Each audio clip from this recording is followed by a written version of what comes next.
E o presidente americano Donald Trump está neste momento detalhando a nova política global de tarifas. O presidente já anunciou 10% de cobrança de tarifas em relação a todas as importações feitas do Brasil. Daqui a pouco a gente traz mais detalhes sobre esse assunto aqui em Oeste Sem Filtro. E a gente começa trazendo uma informação de que o PL, o partido de Jair Bolsonaro, protocolou um pedido na Câmara dos Deputados para suspender o julgamento do ex-presidente e de outros 7 réus acusados da suposta tentativa de golpe. O pedido, feito em nome do deputado Alexandre Ramagem, alega imunidade parlamentar. O PL considera que a suspensão beneficiaria todos os réus, mas ministros do Supremo afirmam que a regra só vale para crimes praticados depois da diplomação. A Câmara tem 45 dias para decidir. Paralelamente, o PL tenta acelerar a votação do projeto de anistia para os envolvidos nos atos do 8 de janeiro. Adalberto Piotto, muito boa noite. A gente está aqui um olho no peixe, um outro no gato, né? Trump aqui comentando as novas tarifas globais. Daqui a pouco a gente já entra nesse assunto, mas enquanto isso, enquanto a gente organiza as informações aí para passar para o nosso público, para a nossa audiência, queria ouvi-lo aí sobre essa estratégia do PL para tentar, de alguma forma, retardar, né, o julgamento do suposto golpe pelo Supremo, usando ali o personagem Alexandre Ramagem, que é deputado federal e um dos réus envolvidos ali na trama do suposto golpe. Ele já era deputado diplomado no dia 8 de janeiro. E aí o PL traz a seguinte tese, o artigo 53 da Constituição Federal, que diz o seguinte: quando há uma denúncia contra um parlamentar apresentada no Supremo, o Supremo precisa avisar o Legislativo, bater a porta do Legislativo para decidir sobre o andamento dessa ação. Então o PL faz esse pedido, entendendo que, se for acatada em relação ao deputado Alexandre Ramagem, ela se estenderia para os demais corréus, inclusive para o ex-presidente Jair Bolsonaro. Paula, boa noite. Boa noite, Augusto. Boa noite, Ana, querida. Silvia, a todos que nos acompanham. Esse é o efeito reverso da ampliação do foro por prerrogativa de função. O Supremo inventou um negócio, e se bem que nesse caso da Câmara não é uma invenção, é uma aplicação da lei, só que a Câmara estava até outro dia, digamos, num sono profundo. Arthur Lira não presidiu a Câmara do ponto de vista de devolver a ela o orgulho de ser, sim, representante, uma das câmaras de um dos poderes. O Senado era aliado completo, né? Porque o presidente do Senado era quase que o líder do governo no Senado e no Congresso Nacional. Agora a gente está vendo, pelo menos, a oposição na Câmara dos Deputados fazendo o que a política tem de melhor.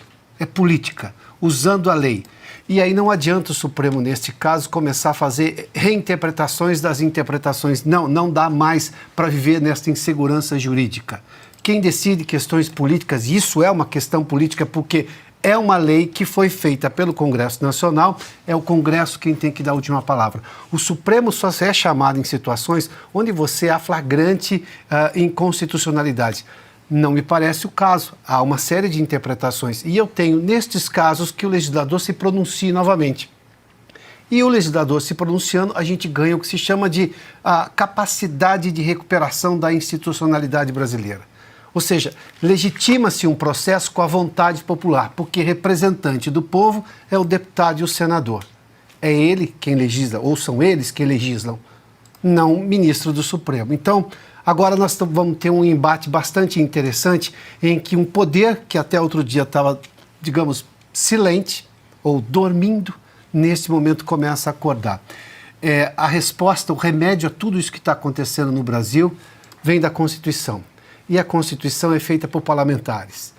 Reformas constitucionais são feitas por parlamentares. A lei é legislada por parlamentares. A resposta vem da política dos políticos. É assim que a gente recupera, digamos, o mínimo de legitimidade do Brasil, Paula. Silvio Navarro, muito boa noite, seja bem-vindo. Silvio, esse pedido do PL foi protocolado, foi apresentado à mesa da Câmara dos Deputados, e o plenário então tem até 45 dias, né, para se manifestar sobre esse pedido de sustação, aí, de paralisação do julgamento em relação ao deputado Alexandre Ramagem. A interpretação é que então poderia ser estendido aos demais corréus envolvidos aí no julgamento do suposto golpe pelo Supremo. Boa noite, Silvio. Boa noite, Paula, Ana, Pioto, Augusto, meu irmão. Boa noite você que nos acompanha. Paula, olha, tem duas visões aqui que a gente pode colocar: o lado político e o lado que trata da Constituição, trata da legislação. Esse eu acho que o Pioto já abordou. É uma forma da Câmara dos Deputados tentar, ou pelo menos uma pressão para que a Câmara recupere a sua prerrogativa constitucional, ou seja, a defesa do parlamento. É disso que nós estamos falando há anos.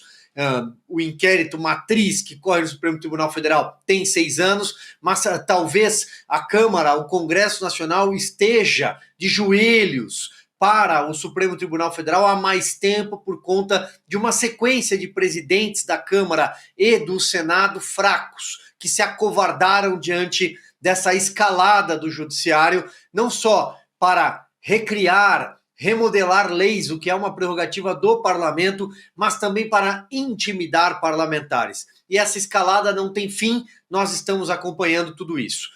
A visão política, e esse pedido foi protocolado, o prazo regimental é de 45 dias, foi protocolado ontem, junto com a obstrução, junto com esse pacote, vamos chamar assim, que a oposição, claro, o PL é o principal partido, é o partido que tem 92 cadeiras, a oposição tenta pressionar também o presidente da casa, Hugo Motta, no aspecto político. Do que é que eu estou falando? Se ele vai fazer valer a frase, o discurso, tudo aquilo que ele disse quando assumiu a cadeira com 444 votos. Um respaldo muito grande. A argamassa foi justamente a direita, a centro-direita, que levou Hugo Motta à presidência da Câmara dos Deputados. Então, se ele vai fazer a defesa institucional da casa, se ele vai fazer valer o que prometeu, ele prometeu que a Polícia Federal não iria mais entrar a pontapés dentro do parlamento,